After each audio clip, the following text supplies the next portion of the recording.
Hi, everybody, and welcome to our Talking Wellness with Webster Rec and Wellness 360. Thank you so much for joining us today. We got a great topic called intermittent fasting. So anyone that's interested in learning about intermittent fasting, this is the talk for you. So we have me, Beth Perry from Wellness 360, and say hello, Jay. Hello, everybody. Good to be All back. right, we got Jay from the Webster Rec Center with us today. Today, we have a very special guest. She's not only a friend of mine, she is an expert in her field of nutrition. So, I'm going to introduce Tina Durham to you, and I will let her kind of start out by telling you just a little bit about herself. Okay. Welcome, Tina. Hi, everybody. My name's Tina. So a little bit about myself. I'm from Ohio. I was a United States Marine. I got out of the Marine Corps and I just kind of floated around for a while. Didn't really know where I belonged or what was good for me. And then I kind of started falling into physical fitness. Like I fell into a workout regimen and a routine. And that followed me for quite some time. I ended up being a fitness instructor for a little while. And then there was this one day that I'll never forget that I can still, remember, like, like, why am I not losing weight? Like, why are my students not losing weight? They show up every 2 weeks. Why don't we all look ripped right now? I'm a fitness instructor. Like, what's going on? And I ended up, kind of just doing a little bit of research into nutrition and how our body processes different, your macronutrients and micronutrients. And I got like really into it. Like I couldn't stop reading things. I couldn't stop getting, reading research and stuff like that. And that's how I knew, like, that's where I belong. I finally kind of fell on it. Like that's the missing piece that I think everyone kind of has.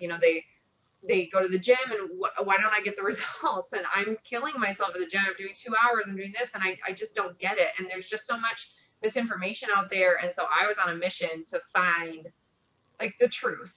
So I got my master's degree in nutrition. I have 3 little kids. So I'm very busy. I do nutritional consultations from home, like via FaceTime, and I'm a health and fitness coach. And I, kind of help.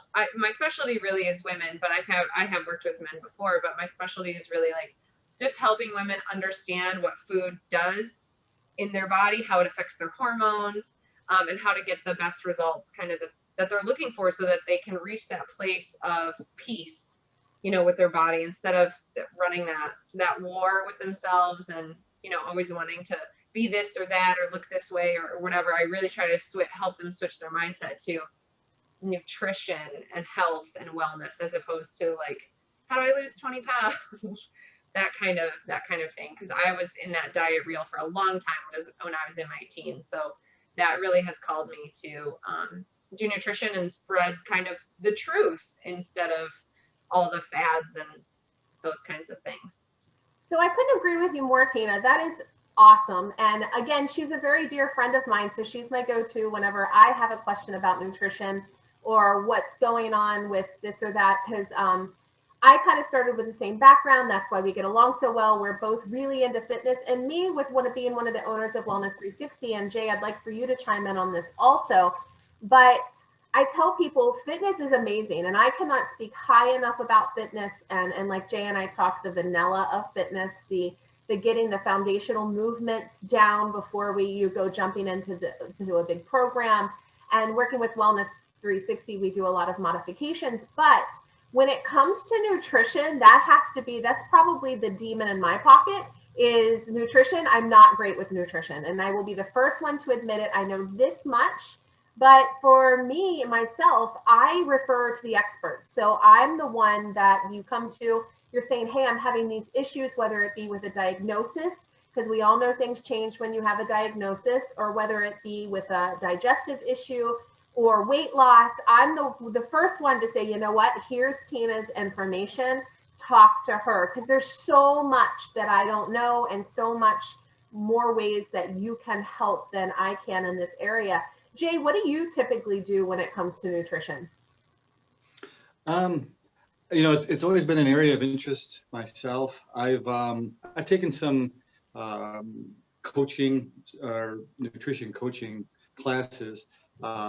It's a lot of the stuff that I've learned has been either doing research myself. I've also known a couple of nutritionists myself that I tend to run things by as well, because I'm certainly not a nutritionist, and I'm not going to go outside of my scope of practice. But one of the things that I will say is, regardless of what your goals are, or your reason to exercise, because they're all good, but if you're not fueling yourself properly, and Beth, you and I talk about this all the time, the whole recovery aspect of things, and nutrition can be a big part of that recovery. A lot of what you're doing in the gym, in your classes, may well fall short. So to me, I mean, I don't know if it's one is necessarily more important than the other, but we've talked about before, if there's a pyramid, I would say the bottom would be, sleep, stress management. The next tier up would probably be nutrition, and then exercise would be the next on the list. So I talk to a lot of people being in this field. It's like, Jay, I have these aesthetic goals, but I am not achieving them. I'm working so hard.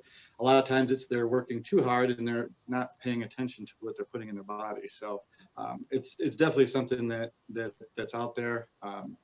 Let's face it, a lot of people like to exercise so they can eat what they want, and there's nothing inherently wrong with that.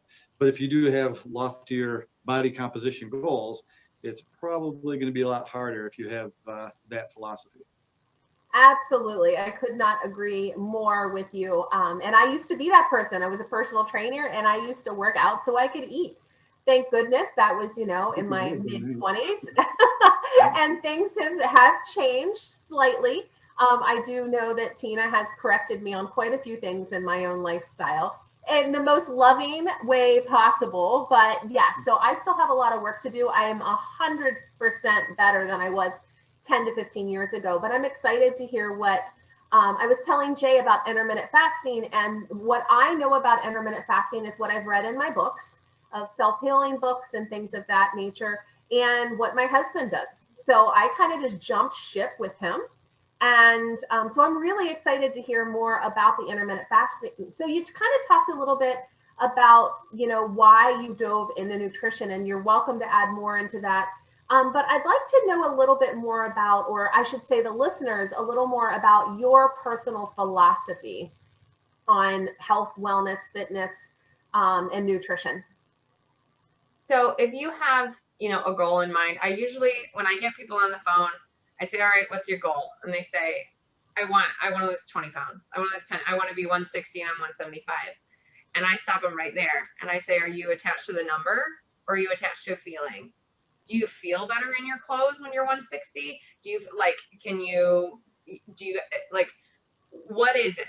What's the real thing? Because you've got to unhook from the scale and remember that doesn't tell you really anything. It only tells you one biometric measurement. And if you're just starting to work out, you're going to gain weight because you retain water. And so I ask them right off the bat, like, what's your real goal? It's a feeling. It's the feeling of confidence and self-esteem and stuff like that. And so you should be setting yourself up for success by making goals things that you can control. Like, I can control if last week I did a 30-second plank that I can go for 45. I have 100% control in that area. You don't control the weight. So my overwhelming general statement is that health is multifaceted. Get off the scale. Stop eating stuff in boxes. And I had one more, and I just lost my train of thought. But yeah, so it's all encompassing. And so intermittent fasting is one of those things where it doesn't have to be the first piece or the magic piece. And it's definitely not the only piece. Like, you can't eat garbage just in an 8-hour window and think that that's fine. I want people to eat whole foods, real foods, the way it's designed, and stay away from the the marketing gimmicks in grocery stores, because they're all trying to sell you something. Everyone's making money if they've got, a product on the shelf, right? So you have to be an informed consumer about what you're actually putting in your body. So I guess I have a couple of philosophies. I've got a couple of good one-liners that really kind of encompass. I just want people to be educated. Like, if you're gonna eat cake, but it's not because like you don't skip out on a whole cake at night because you're not allowed to. You're allowed to eat whatever you want. You skip out on the junk food because it makes you feel like garbage the next day, or it makes you not able to perform as well in your workouts, or feel like you're dragging. You should eat the way you want to feel. So food is fuel, not entertainment. It's used for some entertainment purposes when you're getting to social gatherings, but like on the regular day-to-day, food is fuel. And if you can just build a good foundation where you treat food as fuel 6 days a week, 5 days a week, the other 2 days a week where you go out with your friends, or we don't do any of that with Corona, but you order a pizza or something like that, that won't make the difference. And people always get very like honed in on oh, I had pizza, so I'm bad. No, you're not. No, you're not. Just get up the next day and go back to eating food that makes you feel good, that, keeps you from, getting diseases, or keeps you from doing the things that you love and keeping up with your family and doing a workout and stuff like that. Fuel for what you want to be and who you want to be. And instead of worrying so much about the scale, maybe just tighten up how you're eating a little bit more. That's what really did it for me. And Jay, you can chime in here at any time too. But what really did it for me is when I adopted the food for fuel motto. Kind of like when I start to eat it, I'm like, okay, when I eat this, what is it doing to my body? Is this going to fuel me for what I want to do? Because I'm a go-getter. I want to go. I want to work out. I want to work with my patients. I want to feel good. I want to move. And so when I go to put something in my mouth because I'm in a hurry and I didn't plan, because planning, let's get down to the basics. It's the planning. So when I get in a hurry and I go to, a grocery store, I was telling Tina the other day, I said, I went into a convenience store because I forgot to pack my lunch, or I packed it and I forgot to bring it, which is pretty typical for me. And I went to grab my normal bag of popcorn and I thought, I have a really busy day today. And I ended up buying an orange and a banana from the convenience store. And I started laughing. I thought, you're an adult when you're buying the food and the banana from the gas station, So but it was just that whole mindset of food for fuel as opposed to food for, just to get your hunger underway, or just to shove something in your face because you're going to have a busy day. Like, to rethink the whole idea of eating was a huge change in my world. And well, it's all about being intentional, which leads us right into intermittent fasting. It's just being aware of what you're doing. I'm a financial counselor too, so nobody goes broke on purpose. They all do it on accident. Nobody gets overweight on purpose. It's all on accident. It's all little choices you make every day that you don't think about. So intermittent fasting makes you think about when you're eating and what you're eating. Not so much what. I usually like to, put emphasis on the what, but intermittent fasting just gets you to pay attention a little bit more. So if you can just pay attention to your behaviors, a lot of the things that we've learned that are surrounding food is that what we've been taught as children. And if you think about the generation that you grew up in, you have to look around and see like, well, what was going on? It was things that were coming out in the 70s was like the quick, easy things. Fast food was just coming up. McDonald's was just getting really big. Quick, convenient things. In the Depression, if you're one of those babies, it was all about what's quick and cheap and can go a long way. So you eat a lot of dairy and you eat a lot of grains. And then as time has gone on and the one parent has gone, was at work and one parent was home to cook. And then now it's two parents being at home. It was like TV dinners and, stuff in cans. And if your parents were on food stamps, it was like garbage food. So like you learned how to eat from your parents, and it's not good or bad, but if you want to take control of your health, then you have to teach yourself something different than what you were taught as a child. And like, nutrition is an opinion, like 100% hands down. Nutrition's an opinion. If you talk to a different nutritionist, they're going to have a different philosophy on dairy or grains. If you talk to a dietitian, they almost always back dairy, but a lot of nutritionists say like, no.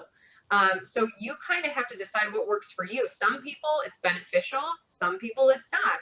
Some people that have gluten intolerances, well then I usually tell them to take away almost all grains because their GI system doesn't do very well with wheat, so it probably doesn't do very well with quinoa and brown rice. But for someone else, that would be great for them. If I have somebody who doesn't eat meat, but she's okay with getting, you know, her protein sources from yogurt, then it's worth it to keep yogurt in her diet. But for someone else who struggles with bloating, gas, constipation, I take dairy right out. So nutrition's an opinion, and it needs to be specified for each person and their situation.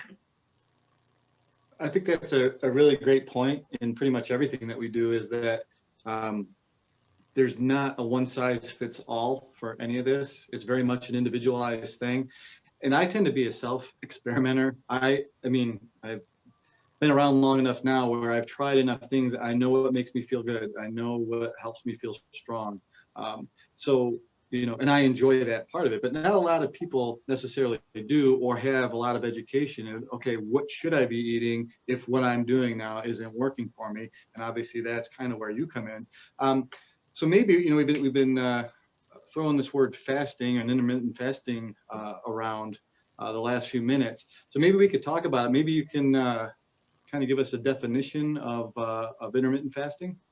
Sure. So intermittent fasting is just an eating pattern where you cycle in between eating and not eating. It was really popular about 5 years ago, and there wasn't a ton of research behind it, but now there is. So a couple of years ago, it was considered a fad because a fad diet is anything that just doesn't have research behind it. So Atkins was a fad in the 90s, low calorie, low fat, you know, those were fads in the 90s. And then, you know, we went into paleo and the carnivore diet and all these other, and they're all fads when they first come out. And then we have time to do research on them, and we find like what's actually effective, or we do animal studies or, you know, human studies, and we find how your body actually responds to these type of manipulations. So intermittent fasting is not that you change your calories. You don't change your calorie intake at all. I have people start with their BMR, which is your basal metabolic rate. And this is just, if you don't have any clue how to eat, I help you figure out your BMR, which is very easy. You can Google BMR calculator and it'll tell you, and it gives you a bottom number. That's your snapshot in time of what your body needs. So let's say, for example, Beth, your BMR is 1,600 calories. Your body's like a bank account. So you have a checking account, and you have a savings account. If you think about it like money, if it costs you 1,600 calories to just sit on the couch and do nothing and beat your heart and blink your eyes and breathe, you know, then that's what it costs your bills. And if you're only bringing in $1,000 to pay your $1,600 worth of bills, then your body always has to borrow from its fat storages. When it's always in that state of borrowing, then you can't lose weight. Because if you can't pay your bills, are you going to get rid of your savings account ever? No. Like you're going to keep that because you need that. And so that's how your body views its fat storages. If you're always in starvation mode, if you're only eating 1,200 calories and it costs you 1,600, like that's not even counting exercise or being, you know, not being like a construction worker or anything. It doesn't count any of that. Being a breastfeeding mom, I mean, those all need extra calories and energy for your body to run. So if you're always in starvation, that's when you can't lose weight. But the trick is to manipulate when you're in a fasted state, when you're in a level of ketosis. So your body will switch. So, I mean, like to touch on keto a little bit, because I know that that's a big trend right now and a big fad, that goes into when you're always in a starvation mode. Like that's always in starvation, and that's always in super, super, super low carb. So again, I usually only suggest keto for people that have like a nerve damage, some kind of a nerve issue disease, because it's very reactive with glucose.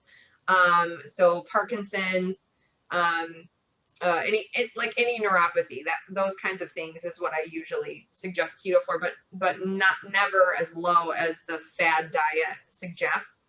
Um, but anyway, so you want to control your starvation, quote unquote, and you have 16 hours to fast and 8 hours to eat. So you just pick a window. There's no magic time frame. There's no like, well, you're supposed to eat 12 to 8. Oh no, you can eat 10:30 to 6:30. You can eat 10 to 6.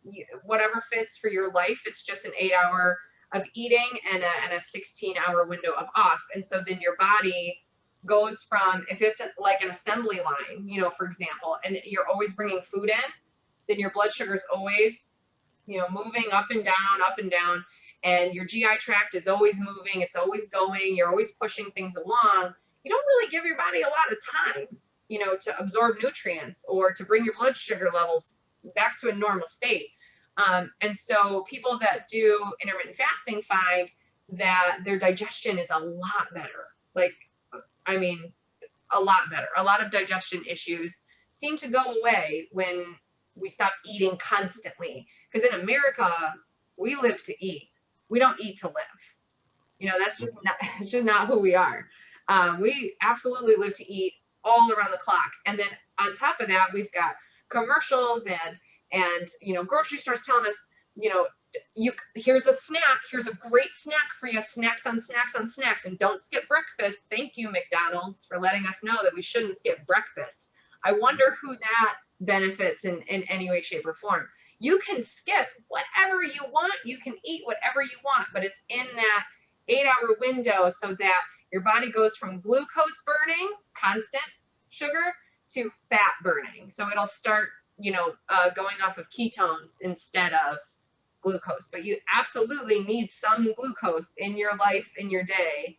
All my keto people, listen, don't be mad, but you need a little bit of sugar to keep things moving along. But absolutely, you can go over to fat burning mode at some point in time. So that's the intermittent fasting model that I think benefits people the most, the 16 to 8.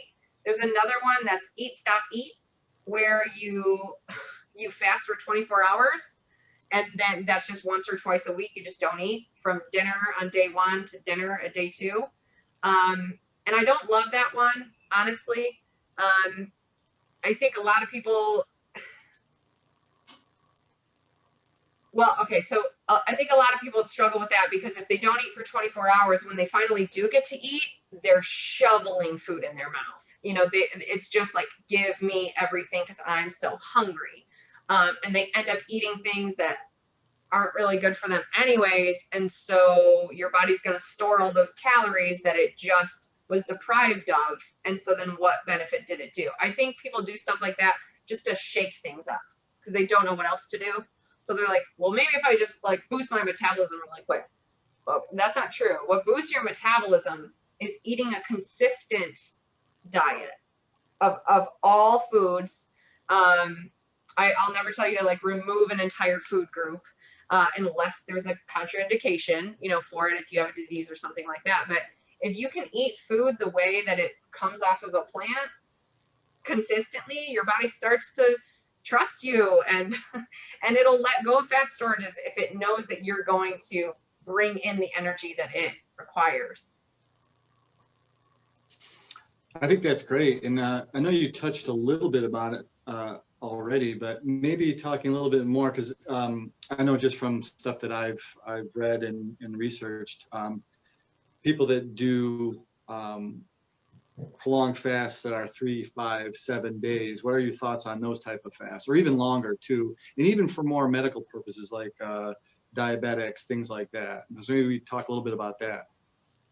Yeah, absolutely. Again, like I said, nutrition's an opinion, and you're the best person that's going to be able to see what makes your body feel good. If you feel good doing a day off from eating a day, maybe you really struggle with gastrointestinal issues and you're like, I just need a break. then you know what feels good for your body.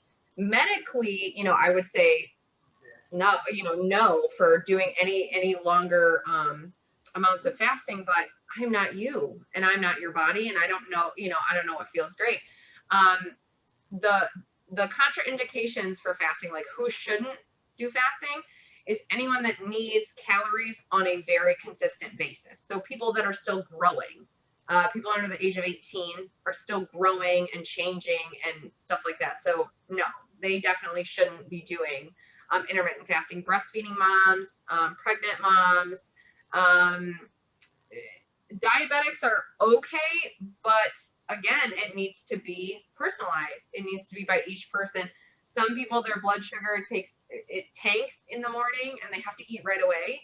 And so then that would throw them into where they've got to be adding insulin, that kind of thing. So it depends on the type of diabetes, and it depends on the person. It's all individualized. So some diabetics do great with intermittent fasting and some do not. The other thing too that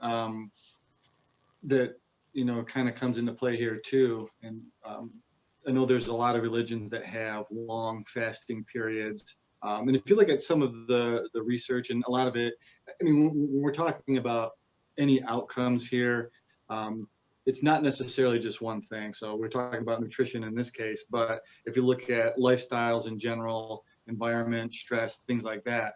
But do you think, I think, certain religions that have to fast from certain periods of time, that's potentially an issue, or again, is it more of an individualized thing? I mean, I think it's individualized, because if you have a person that's for religious reasons is fasting and they're anemic, that could be a very big problem, so then it's not recommended that that person participates in that type of fasting. Or, if they, yeah, it just all depends, like, because we all have a different deck of hand, a different hand of cards, and we can't all do the same thing all the time. There are things that just don't do well with one person's body that can with another.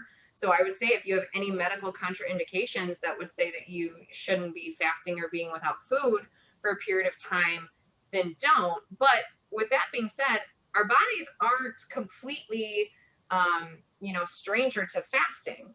I mean, if you look at our ancestors, they didn't have refrigerators. They didn't have a way to preserve food and keep it fresh. Food was not always readily available. So sometimes fasts were necessary. But to do it to manipulate for like weight loss reasons, it's really not necessary. I think if you can just change your mindset to being more like, food is energy, eat real food, and pay attention to how your body responds, you don't need to do those long fasts. I think people just want that quick fix, and so if they just starve themselves, then they'll lose the 10 pounds or the water weight or whatever. But as soon as they start eating again, it all comes back. And then some. And I think that, oh, I'm sorry, Beth. I was just going to say that. Then some. I was just going to say that, for people that do try intermittent fasting, worst case scenario, if you start feeling poorly or you're not feeling good, you just start eating again. So it's one of those things that, give it a shot. Worst case scenario, you eat some food.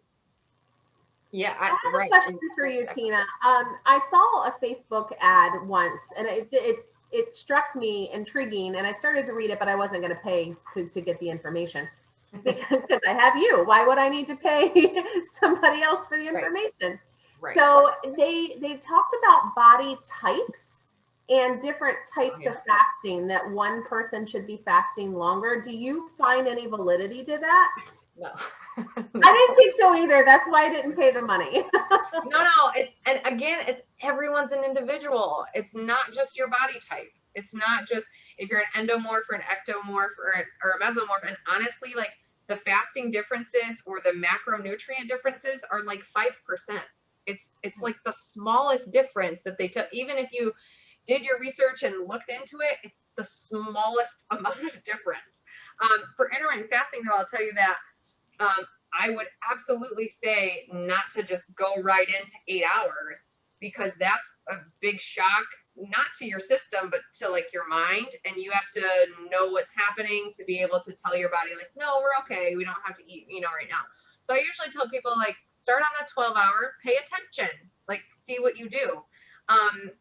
Do you start eating the second you get out of bed and then you don't stop eating until you go to bed? Why? You don't need all that energy through the day. Let your body get the food, regulate your blood sugars, and then tell you when you're hungry again, and then eat again. So you really only need to eat 3, maybe 4 times a day. And I know, I'm sorry, grocery stores who are selling all that snack food that tells you need a breakfast snack and a lunch snack, and you need a snack after dinner, and you need another snack. It's not, you really don't need that much energy that you think you do. Jay, this kind of brings us back to our talks before, when we just talked. It's really all about mindfulness. It's all about mindful eating, paying attention to your body. And, when it comes to sleep, when it comes to relaxation, when it comes to, exercise, everything, it all comes down to just reintroducing yourself to your body again, instead of pushing through life and ignoring your own hunger cues and, emotional eating and grazing and, all of those things. I think one thing too that I found, having people try just prolonging their fast from, maybe the dinner the night before, and when they eventually break their fast the next day, so say that 16 hours, maybe they're used to only 8 hours, whatever it is you also get better in touch with your body's hunger cues. So you understand that, hey, you know what? I don't have to eat right when I get up. I can push that off another 4 hours and I'm not going to die. You can actually Right. Listen to what your body's telling you. And I think that gives you a little bit better relationship with eating in general, and it makes it easier down the line to understand, well, you know what? Am I truly hungry? Does my body need fuel? Or is there some other underlying reason? Am I stress eating? There's any number of those things too. So I think that could be a helpful tool, just to try prolonging it longer than maybe what they're used to, and just see how their body feels, and understand that, hey, you know what? Maybe I'm not always this hungry. Maybe I don't need to eat as much as I do, and kind of getting better in touch with their body's cues. It comes down to like a behavior. Like it's all a behavior, and some of the behaviors were taught to you and some of them you chose, but all of your eating behaviors you should choose. You should choose those things. And if you're not the test for emotional eating, how you know the difference, because people don't, I don't know, what does that mean, or boredom eating or something. If you'd eat an apple, you're hungry. If you wouldn't, you're not. Because if you're looking for something very specific, like, nope, I want something crunchy, I want something I want chocolate, I want, whatever it is, you're just eating for the fun of eating. You're not eating because you actually need that food or are hungry for that. And like, I don't judge you, eat whatever you want, whenever you want, but just know what you're doing. And it all, it all goes together. Like you were saying, being mindfulness, Beth, is like when you sleep and you sleep well, the hormones that come out, leptin and ghrelin, 100% have things to do with your hunger. It tells you if you're hungry or not. And if you are in a constant state of, I'm exhausted, you're always hungry. Your body's always like, go find sugar, find it, wake us up, do the things, get some caffeine, go, go, go, go, go. And so then you live in this state of constant blood sugar spiking, and blood sugar deregulation leads to all chronic diseases, stress, cortisol levels, like all of your hormones being off. And blood sugar regulation has a lot to do with your hormones being off. It all leads to chronic disease. So when you eat things that are simple carbs, like, I don't know, bread, crackers, cookies, pasta, stuff like that, it has no fiber. That's what a simple carb means. A simple carb is one that has no fiber. It requires nothing to digest. So your stomach doesn't fill up. It doesn't send a hormone to your body to say stop eating, or to your brain to say stop eating. it just passes right through. That's why you can eat like an entire bag of tortilla chips and not even blink. Like, how did that happen? What's going on here? Was It goes right. that throwing some people under the bus? Did you that you chose tortilla chips? For me, it's He's in the other M&M's. room. he's in the other room. But it goes right to your small intestine, and it goes right into your bloodstream, and boom, you get a big sugar spike. Or for example, like let's say the standard American diet, oh, I had a bagel for breakfast. All right, blood sugar spike, and then drop. Oh, I need a cup of coffee. I'm so tired. Blood sugar spike, drop. So you just ride this up, down, up, down, up, down wave, and then your pancreas has to like, oh crap, we need some insulin. Let's throw some insulin to.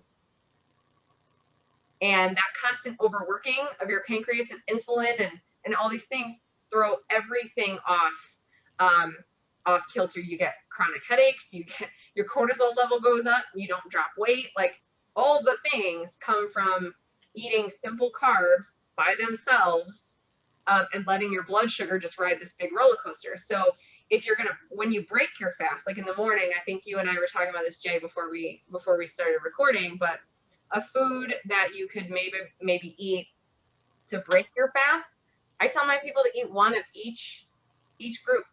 Have a protein, a vegetable, a fruit, have some fiber in there, get a little fat, have a nice hearty like breakfast. I always do 2 eggs with some sauteed veggies like peppers and spinach, and then sometimes I'll do like cauliflower hash browns and avocado, and I'm set. And then I'll have like a small bowl, a cup of berries on the side.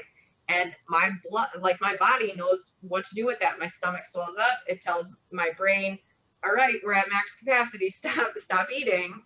And then I'm fueled for several hours with something like that. So when you do eat, and you do eat carbs, eat the complex carbs. So ones that have fiber in them, potatoes, fruits that have fiber, that kind of stuff. Beans have fiber, potatoes have fiber, and try to avoid like the bread products that don't, the pastries, that kind of stuff in the morning, because all you get is that blood sugar rush. So eat something from all of the groups. That's awesome. So thank you so much for all of this amazing information. I feel like you just gave us so much information to leaf through. But so I want to do a really quick recap on intermittent fasting, and then so basically, you're eating in a 8-hour window. Yeah. You're fasting for 16. Yeah, is that right? I had to do the math calculation in my brain, which wasn't easy. So you're eating for 8 hours. Obviously, you can eat whatever you want or whatever you choose, but eating, from the earth, eating the less processed, the better. Eating from your food groups, and by food groups, I think I know Tina and I agree, and I don't know what Jay feels his stance, but it's your healthy fats, your proteins, your veggies, your fruits. Mm-hmm.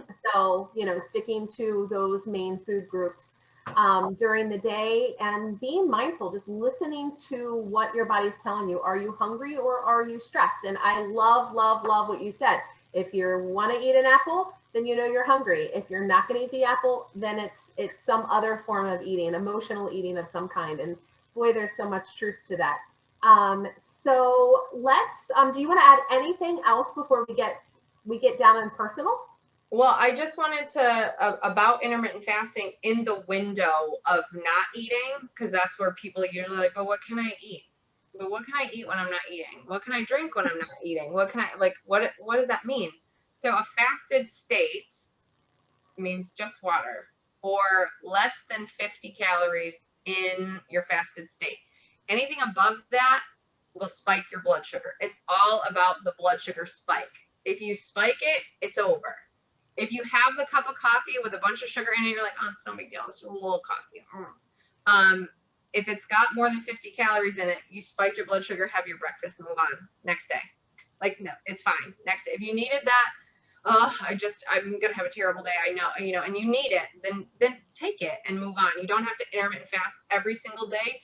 But if you have the 50 calories in your fasting window, that fast is closed. You have now broken the fast, which means your body is now going to use the glucose that you're bringing in as energy instead of using its backup sources. You want it to use its backup sources so that you don't get an overaccumulation of backup sources. So that's kind of one of the things that I have people ask me, like, can I have tea? Can I have coffee? Yes, you can, if it's calorie free, black coffee, or if you only use like 1 tablespoon of creamer that has 25 calories in it and 2 grams of sugar, yes, that's still okay. But anything over 50 throws you out of a fasted state. Great piece of advice. Love it.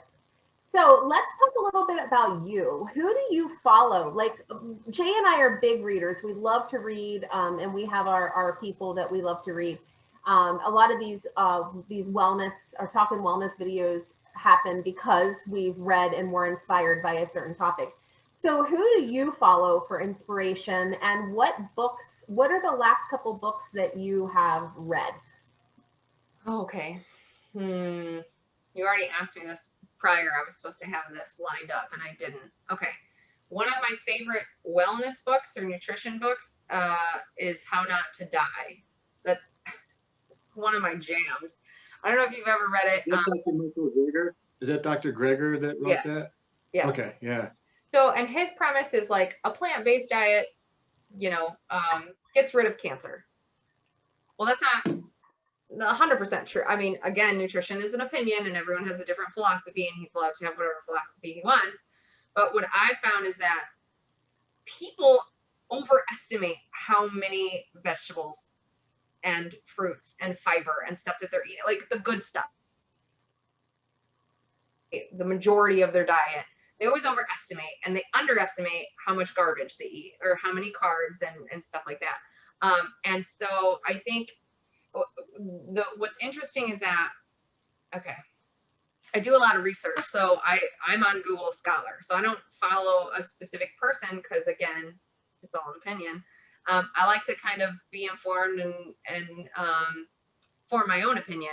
So I do a lot on Google Scholar, searching for like new research, the National Institute of Health, stuff like that, just for facts, because I don't always want someone's biased opinion. But I do like that book because I think it opens up the possibility to how much food actually does to your body. Like, there are anti-cancer agents and antioxidants in blueberries and raw broccoli. Like, those things do exist in nature, and it's like we don't even know about it. If somebody says it to you, it's like, what?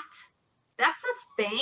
Yeah. So just kind of bringing that kind of stuff to light is great. However, I will say that the research behind a full vegan community, there isn't one in any of the worldly cultures that have that are vegan that hit all of their vitamin requirements. They're all deficient in something. A vegan culture in Indonesia is missing, vitamin B12, for example, or they're missing zinc, stuff like that you get in, not zinc, I'm sorry, in iron, the stuff that you get in meat that you don't. But I will say, like, vegan cultures usually tend to have a higher vitamin ratio than standard American diets do. So it's not completely crazy, but it's also not necessary to be extreme on one side or the other. Like,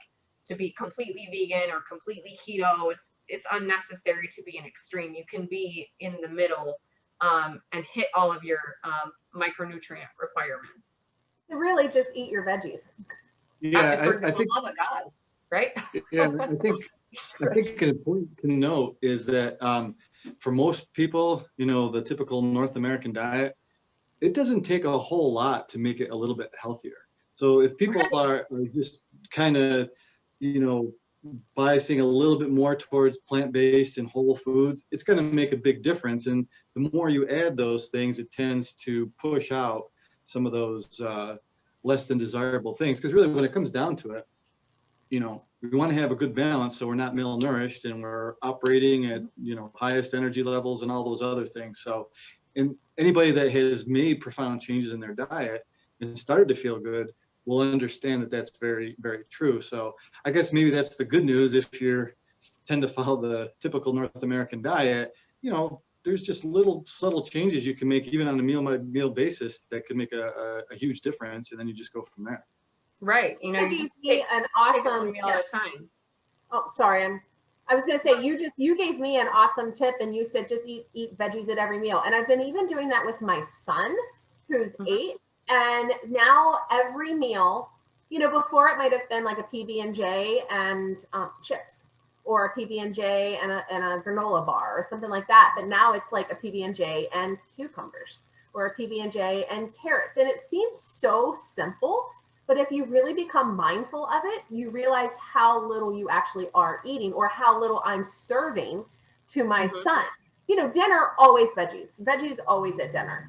But veggies at breakfast, what? Like, I never thought about veggies at breakfast. So now, I'm just throwing, like Jay said, one little step. I'm just throwing spinach in my omelet. Or I'm throwing, a side salad, like just a small salad with my lunch. And it's really made a huge difference in my world, and how I feel and how my joints feel. How my digestive system works, and my moods, my sleep, everything. It's like a trickle down. It's all connected. And what helps me is like being educated about it, to know, like, how does that work? And so if you eat fiber, so veggies are the highest in fiber with the lowest other things. Like, they have no cholesterol. Cholesterol is only in animal fat and animal products. And so, veggies with the highest amount of fiber. And if you eat simple carbs, I'm not saying you can't ever eat simple, don't eat them alone, because then you get the blood sugar spike. Eating them with fiber requires your body to do a lot more work. It requires, energy and your digestion system to like kick in and get going. And so if you can eat a veggie every time you sit down to eat, you're setting yourself up for success and much better digestion. So if you're going to have a bagel, have your bagel, but throw some sauteed peppers and onions and spinach and make it like a breakfast sandwich. Eat it together. Maybe take the top off of the bagel, because that's a lot of carbs, but just a half of one. But if you're going to have it with other things, like eat salsa with your tortilla chips, it's balanced. All about I get that all the time. People are always asking me, it's breakfast, Jay, why do you have that big bowl of vegetables or whatever? It's like, well, if I wait till dinner, I'm not going to get the amount of vegetables I like to eat throughout the day. So why not start right out of the chute? But I'm kind of used to that, and I've been fortunate enough. That's kind of how I was brought up. But I realize that everybody thinks of a big bowl of veggies as breakfast. It's more French toast, the bagel, all those other things too. And which, by the way, I'm not saying that, yeah. It's just what makes me feel good. But yeah, I get that all the time. Right. It starts your body out. And, there's another, just, real quick, another kind of myth that I know went around, like when I was younger, where I guess it wasn't a myth. It was kind of like just a behavior where you get this big salad at lunch. I had this huge salad. I ate this huge salad. I'm full. I had this huge, okay. 3 cups of vegetables at one time is too much fiber for your body to even digest. So you put most of it out. You have to eat it at like different intervals of your day, like continually through your day, to keep your digestion going. If you hit it all at one time with an atom bomb, then you don't get the same benefits. You don't get the time to absorb the nutrients from whatever was in your salad. Spinach, has a lot of magnesium in it and vitamin K, and so if you eat 3 cups of that at one time, that's too much for your body to absorb. So spread it out during your day. Find a way that you like vegetables. If when I talk to people and they're like, I just don't like vegetables, I'm like, well, you don't like how you prepare them, because they don't taste like a whole lot. They're not super, like Brussels sprouts, sure, but broccoli, cauliflower doesn't taste like a whole lot. So, find a different way to prepare it. If you want to eat raw veggies at dinner, eat them. There's all these rules that people don't even know that they have chosen for their lives, that they have these rules where like, oh, I don't eat veggies at breakfast. I have a huge salad at dinner, and then I have to eat steamed gross broccoli at dinner. Like, no, you don't. You can make it however you want. Change the rules. If you want to eat raw carrots at dinner, then live your life, girlfriend. You still got that vitamin A and some fiber in there. It's fine with me. It doesn't have to be a steamed bag of carrots. You know, roasting vegetables makes a huge difference for a lot of people's lives. When I tell them, like, throw a little olive oil and garlic and put it in the oven and come back in a half an hour. It's fun.com. And they're like, I have to laugh because it seems so simple, but we do. We create the craziest belief systems for ourselves and the craziest rules that we have to abide by. That's one of my practices in mindfulness, is letting go of old belief systems, because sometimes you're doing something and somebody says, why do you do that? And you're like, I don't know. I have no idea. I don't know why I'm doing that. right. So yeah, so let it go. Let go of those old belief systems. So we are running out of time. So really quickly, I want you to tell us 3 fun facts about you. I don't know. I'll talk to you about food all day. That's one. That's my passion. I don't know. I already told you guys I was a Marine. What's a fun fact? I don't know. I don't have any fun. Oh, I'm a DJ extraordinaire. Like, if we go to a party and the vibe is wrong, I immediately am like, can I just control everything, please? Thank you very much. Can I just control the music? So I can vouch for that. I have seen her at events where she's been on the DJ stand and taken over. I mean, even when I was younger, when it used to be like clubbing time, I would be up at the DJ thing and be like, can you play this next? Can you play this next? Can you play this next? Because you're sucking at your lineup. Can I just help you? So that's probably my 2 like funnest facts. I don't really have anything else that's fun, I guess. Yeah, you would fit in so well with us. Anytime we're together and we go out or whatever, even if it's just for a girls' night for dinner, we are not talking about anything but nutrition and exercise. Like, that is it. We are like, What else is there? there is nothing else. That's What what else we are such Mindfulness when we talk. Exactly. 100%. We're always talking about, you know, oh, I saw this or whatever about nutrition and fitness. I guess, yeah, it's been, how many years have we been doing that now, Beth? It's been quite a few years. Yeah, at least 3 or 4. Yeah. I can remember at least 1, if not 2. Our husbands work at the same place, and they, you know, have a big Christmas party every year, and we get all dressed up in like ball gowns and fanciness. And it'll be me and Beth in the corner, like, oh my gosh, blah, blah, blah, blah, blah, blah, blah, talking about nutrition and fitness and just all these things. Everyone's at the bar, like, getting schnockered, and we're like, have you tried kale yet? Have you done it in your air fryer? Like, it's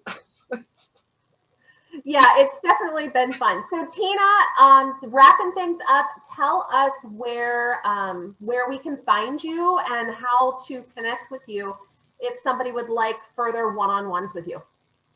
So it's really easy. I'm on social media, Facebook and Instagram. It's the same. It's Fit But Not Fancy, or just my name, Tina Durham. You can search and it'll come up with both. And then my email is also the same. It's fitbutnotfancy@gmail.com. If you just, you know, send me an email and say like, hey, you know, I'm struggling with, let's say I have osteoporosis, or I just got diagnosed with IBS. I have the ability to walk you through like an elimination diet and make recommendations for a meal plan that would be helpful, you know, good probiotics, stuff like that. But I think there's really just a big disconnect in our healthcare system, where you get a diagnosis and then they send you home with just like a copy paper printout, and they're like, here's how to eat if you have IBS. And then they have to go home and figure this all out for themselves. And so that's kind of where I come in. I'm kind of the bridge in between the gap to make things doable and teach people the facts, not so much the, you know, the myths and things that are around this way of eating or that way of eating. So yeah, that's how you get a hold of me. Thank you so much for joining us, Tina. Jay, do you want to talk anything about the Webster Rec? I know you guys just had an amazing pumpkin parade that was phenomenal. I witnessed firsthand, but anything else going on you want to catch us up with? No, we're just continuing to roll out more rec programs. Keeping my fingers crossed. We're getting more people coming back to the fitness center here, more people participating in our classes. Your chair yoga class on Friday is amazingly huge. So yeah, we're just keeping it going, and hopefully we'll stay open. Yeah, I love it. I love my Friday yogis. So my Friday yogis, we started out at the Webster Rec Center with 8 people, and it was 8 people for like a year, and then all of a sudden there was 15 people, and now there's at least 30. And I love it because they're like sneaking their friends in the back door, and like they're all trying to get in. It's so much fun. I love them so much. They bring so much joy to my life. So Wellness 360, we just moved our Parkinson's program. We're still affiliated with GVPT, but we just moved our in-person Parkinson's program, the boxing, down on Blossom to, I'm going to probably say it wrong, so forgive me, but it's Float and Sting, I believe. It's called Float and Sting. They have 18 bags hung 6 feet apart. They're following all COVID restrictions and guidelines. So it's so safe, and it's so wonderful to see our community back together in boxing. Our online program is still going strong for those who don't feel comfortable coming in person. And then your Zoom is instructed by me right here from my living room. So if you're interested in anything fitness or wellness, you can give us a call or a text. I always have the information for all 3 of us. Afterwards, if you stay tuned, all of the information of contact will be available to you. So until then, I hope you all have a fantastic day, and we will talk to you all soon. Bye, guys. Thanks for having me.